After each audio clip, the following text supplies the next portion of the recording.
30년 도시설계 경력으로도 이해할 수 없는 광경이었습니다. 117년 만에 찾아온 최악의 한파 전 세계가 멈춰선 그 순간.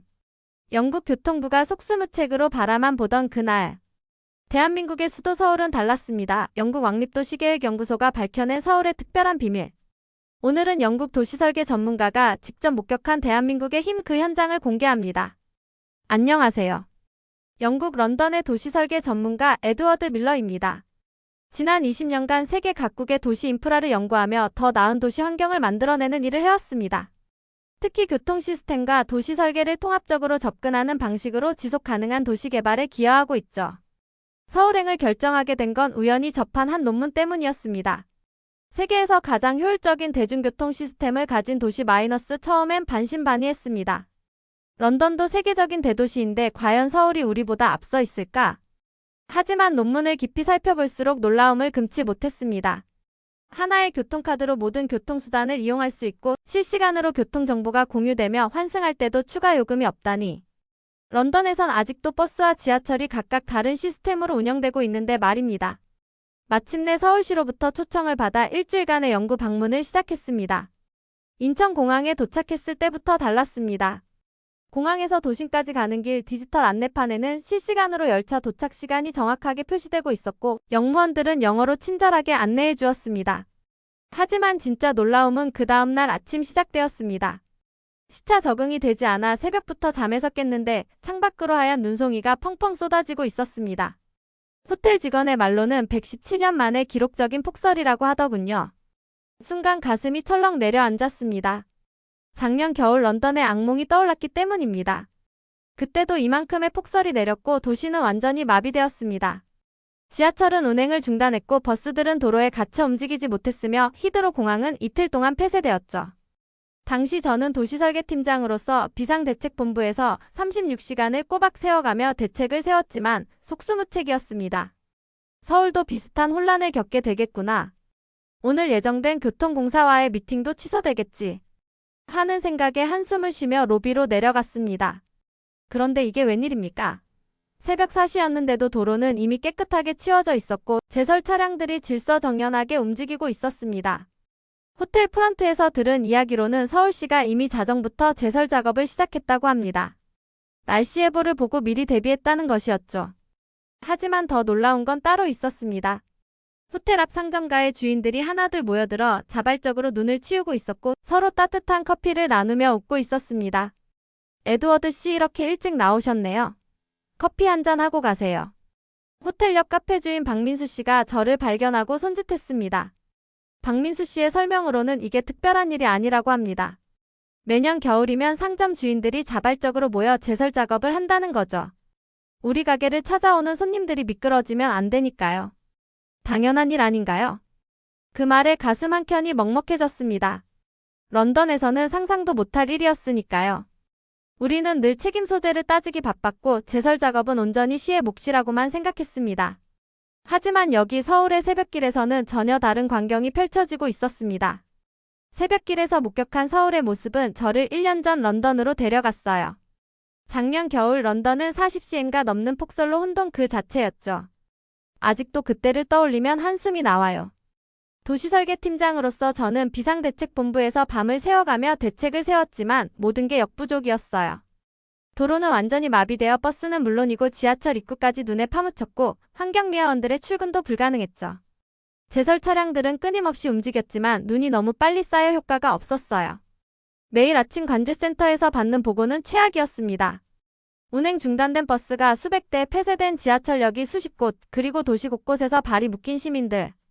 히드로 공항은 아예 폐쇄되었고 도시의 대동맥이 멈춰선 것이나 다름없었죠. 가장 큰 문제는 시민들의 반응이었어요. 모두가 시청만 탓했고 상점들은 책임 문제를 우려해 눈치우기를 거부했으며 시민들은 각자 도생하기 바빴죠. 한 노인이 미끄러져 병원에 실려갔을 때는 상점 주인이 소송에 휘말리기도 했어요. 런던 시내 중심가의 한 커피숍 주인 제임스는 말했죠. 우리가 눈을 치우다가 누군가 다치면 어떡하나요? 그건 시청의 책임이에요. 이런 생각이 도시 전체에 만연해 있었고 그 결과는 참담했어요. 도시설계팀장으로서 저는 깊은 자책감에 빠졌어요. 우리의 시스템이 이렇게나 취약했다니. 하지만 더 큰 문제는 시스템이 아닌 시민의식이었다는 걸 이제야 깨닫게 됐죠. 그때 우리는 결국 육군을 투입해야 했어요.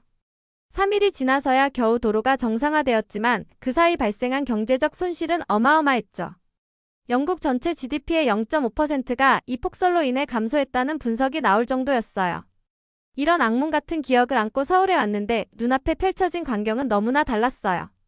서울의 새벽은 마치 잘 짜여진 공연처럼 질서정연했죠. 제설 차량들은 이미 정해진 노선을 따라 움직이고 있었고 시민들은 자발적으로 나와 서로를 돕고 있었어요. 문득 호텔 앞에서 눈을 치우던 박민수 씨의 말이 떠올랐어요. 우리가 치우지 않으면 누가 치우겠어요? 다들 바쁜데. 그 말에 담긴 의미를 이제야 이해할 수 있을 것 같았죠. 런던과 서울 같은 폭설 상황이지만 시민들의 대응은 이토록 달랐어요. 호기심이 커져갔죠. 도대체 이런 차이는 어디서 오는 걸까? 한국의 시스템은 어떻게 이토록 완벽하게 작동하는 걸까? 그 해답을 찾기 위해 서둘러 교통공사로 향했어요. 서울교통공사에 도착하자마자 저는 또 한 번 놀라움을 금치 못했어요. 폭설이 내리는 상황에서도 모든 것이 완벽하게 돌아가고 있었으니까요. 관제실에 들어서자 거대한 스크린이 눈에 들어왔어요. 서울 전역의 교통 상황이 실시간으로 표시되고 있었고 빅데이터가 자동으로 분석되어 의사결정에 활용되고 있었죠. 특히 인상적이었던 건 통합관제 시스템이었어요. 버스와 지하철의 정보가 하나로 완벽하게 통합되어 있었고 날씨나 도로 상황까지 고려한 유동적인 배차 조정이 실시간으로 이루어지고 있었어요. 교통공사의 김태현 팀장이 시스템을 설명해 주었어요. 우리는 모든 열차에 IoT 센서를 부착해 실시간으로 상태를 체크하고 있어요. 문제가 생길 것 같으면 미리 정비를 하죠. 예방정비라는 개념을 완벽하게 구현하고 있답니다. 더 놀라운 건 환승 시스템이었어요. 지하철에서 버스로 갈아타는 승객들의 동선이 완벽하게 설계되어 있었고 심지어 우산을 쓰지 않고도 이동할 수 있게 천장이 연결되어 있었죠. 작은 배려가 돋보이는 순간이었어요. 에드워드 씨 이쪽으로 오세요. 김태현 팀장이 저를 한 작은 모니터 앞으로 안내했어요.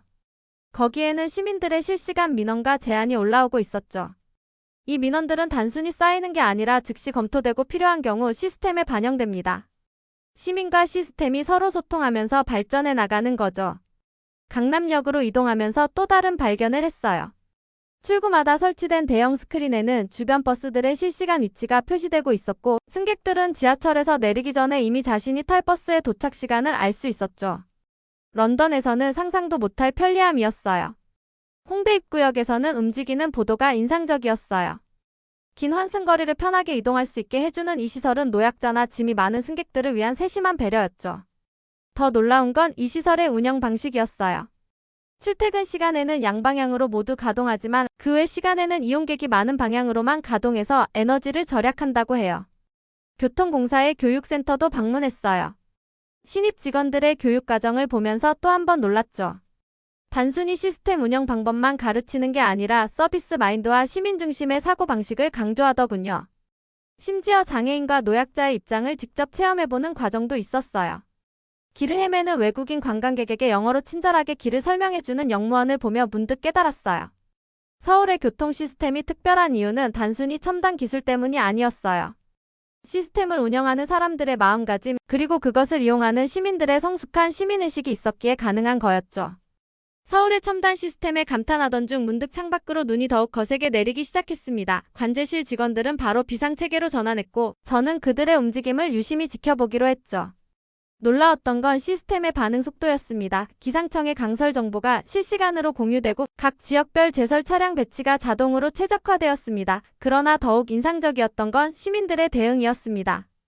아침 7시 도시는 이미 깨끗이 정리되어 있었습니다. 상점 주인들은 자신의 가게 앞뿐만 아니라 주변 인도까지 말끔히 치워놓았고 버스 정류장 주변은 누군가 미리 와서 정리해둔 듯 했습니다. 김태현 팀장의 설명으로는 이게 특별한 일이 아니라고 합니다. 우리는 이걸 우리 동네는 우리가 지킨다 정신이라고 부릅니다.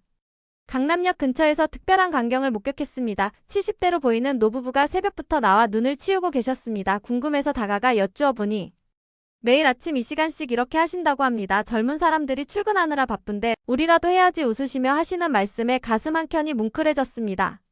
더 놀라운 건 그 다음이었습니다. 등교하는 초등학생들이 할아버지, 할머니를 발견하고는 자연스럽게 다가와 작은 삽을 들고 함께 눈을 치우기 시작했습니다. 아이들의 교복이 눈에 젖어갔지만 그들의 표정엔 웃음이 가득했습니다. 한 학생이 할머니께 붕어빵을 건네는 모습이 눈에 띄었습니다. 할머니 아침부터 고생하시는데 따뜻한 거 드세요. 그 순간을 카메라에 담고 싶었지만 차마 휴대폰을 꺼낼 수 없었습니다. 너무나 자연스러운 그들의 모습을 방해하고 싶지 않았기 때문입니다. 점심시간 사무실 건물 앞에서 또 다른 감동적인 장면을 보았습니다. 직장인들이 삼삼오오 모여 눈을 치우고 있었습니다. 누가 시킨 것도 아닌데 자발적으로 모인 것이었죠. 점심시간에 잠깐 운동한다고 생각하면 되죠. 한 직장인의 말이 인상적이었습니다. 오후가 되자 눈은 더욱 거세졌지만 도시는 마치 평소처럼 움직이고 있었습니다. 지하철과 버스는 정시에 운행되었고 환승도 문제없이 이루어졌습니다. 시민들은 서로를 배려하며 질서 있게 줄을 서서 기다렸고 노약자를 위해 자리를 양보하는 모습이 자연스러웠습니다.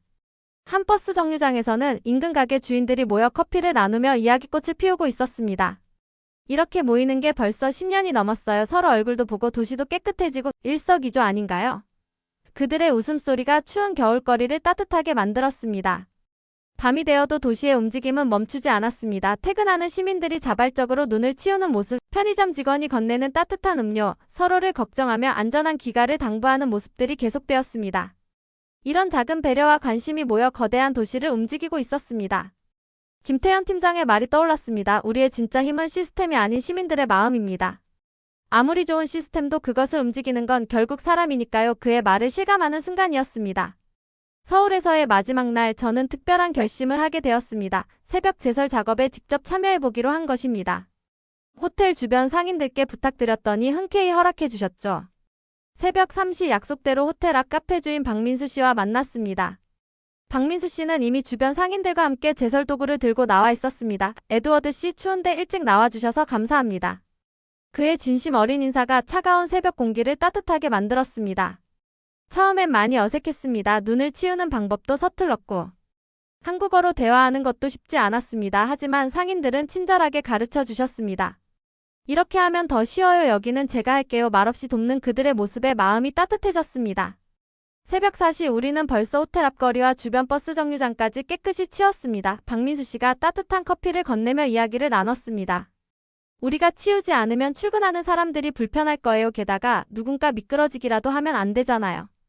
그의 말씀에 절로 고개가 끄덕여졌습니다. 새벽 거리를 바라보니 제설 차량들이 끊임없이 움직이고 있었습니다. 밤새도록 도로를 누비는 제설차들은 마치 춤을 추듯 질서정연하게 움직였습니다. 런던에서도 제설차를 운영하지만 이렇게 체계적으로 움직이는 건 처음 보았습니다. 주요 도로는 제설차가, 골목길은 주민들이 이렇게 역할을 나누어 도시 전체를 관리하고 있다는 게 인상적이었습니다. 새벽 5시 환경미화원분들이 출근하시며 우리와 반갑게 인사를 나누고는 골목 안쪽 제설 작업을 시작하셨습니다. 모두가 자신의 자리에서 누가 시키지 않아도 해야 할 일을 하고 있었습니다. 아침이 되자 출근길 사람들이 하나둘 나타나기 시작했습니다. 깨끗이 치워진 보도를 본 시민들은 우리에게 감사 인사를 건네었습니다. 누군가는 따뜻한 붕어빵을, 또 누군가는 핫팩을 건네주었습니다. 그 순간 깨달았습니다. 이런 게 진정한 공동체구나. 서로를 위하는 마음이 모여 도시를 움직이는 힘이 되는구나. 이제 런던으로 돌아가면 무엇을 해야 할지 알 것 같았습니다. 첨단 시스템도 중요하지만 그것을 움직이는 건 결국 사람이라는 걸 배웠으니까요. 기술은 도구일 뿐 그것을 의미 있게 만드는 건 결국 그 안에 담긴 따뜻한 마음이라는 사실을요. 호텔로 돌아와 짐을 싸며 창밖을 바라보았습니다. 여전히 눈은 내리고 있었지만 이제는 그저 차가운 눈발로 보이지 않았습니다. 이 눈을 대하는 서울 시민들의 따뜻한 마음가짐, 그리고 그들과 함께 움직이는 도시의 시스템이 만들어내는 특별한 조화, 그 속에 담긴 진정한 의미를 이제야 알 것 같았습니다. 인천공항으로 향하는 길 차창 밖으로 여전히 눈이 내리고 있었습니다. 일주일 전 첫날의 두려움과 달리 이제는 이 풍경이 아름답게만 보였습니다. 서류 가방 안에는 서울의 교통 시스템과 제설 작업 매뉴얼이 가득했지만 제가 얻은 가장 큰 교훈은 그 안에 없었습니다. 런던 시청에 제출할 보고서를 쓰기 시작했습니다. 서울의 스마트 시티 시스템 연구하지만 어떤 말로도 이곳에서 보고 느낀 것을 완벽하게 담아낼 수 없을 것 같았습니다. 첫 문단을 이렇게 시작했습니다. 서울은 단순한 스마트 시티가 아닙니다. 이곳은 첨단 기술과 시민의식이 완벽한 조화를 이룬 도시입니다. 우리가 배워야 할 것은 시스템이 아닌 그 시스템을 움직이는 사람들의 마음입니다. 보고서를 쓰며 지난 일주일의 기억이 스쳐갔습니다. 새벽부터 눈을 치우던 상인들의 모습, 서로를 배려하며 질서 있게 움직이던 시민들, 묵묵히 도시를 지키던 공무원들과 환경미화원들. 그들이 있었기에 서울은 폭설 속에서도 빛날 수 있었습니다. 특히 잊을 수 없는 건 노부부의 모습입니다. 매일 아침 이 시간씩 거리를 치우시며 젊은이들이 바쁘니 우리라도 해야지라고 말씀하시던 그 미소 속에서 저는 진정한 시민의식이 무엇인지 배웠습니다. 비행기에 오르며 마지막으로 서울을 바라보았습니다. 활주로에 눈을 치우는 직원들이 보였습니다. 그들도 서울의 일부였겠지요. 누군가는 보이지 않는 곳에서, 누군가는 밤새도록 모두가 자신의 자리에서 최선을 다하고 있었으니까요. 런던에 돌아가면 가장 먼저 무엇을 해야 할지 계획을 세워보았습니다. 우선 시민 참여형 도시 관리 시스템을 제안할 생각입니다. 하지만 그보다 더 중요한 건 시민들의 인식을 바꾸는 일이겠지요. 서로를 위한 작은 배려가 얼마나 큰 변화를 만들어낼 수 있는지 서울에서 배운 교훈을 나누고 싶습니다. 비행기가 이륙하며 창밖으로 하얀 서울이 보였습니다. 눈으로 뒤덮인 도시는 마치 순백의 캠퍼스 같았습니다. 그리고 그 위에 시민들은 매일 아침 따뜻한 마음으로 새로운 그림을 그리고 있었지요. 첨단 기술은 그저 도구일 뿐, 진정한 스마트 시티는 시민들의 마음에서 시작된다는 것을 서울이 가르쳐 주었습니다.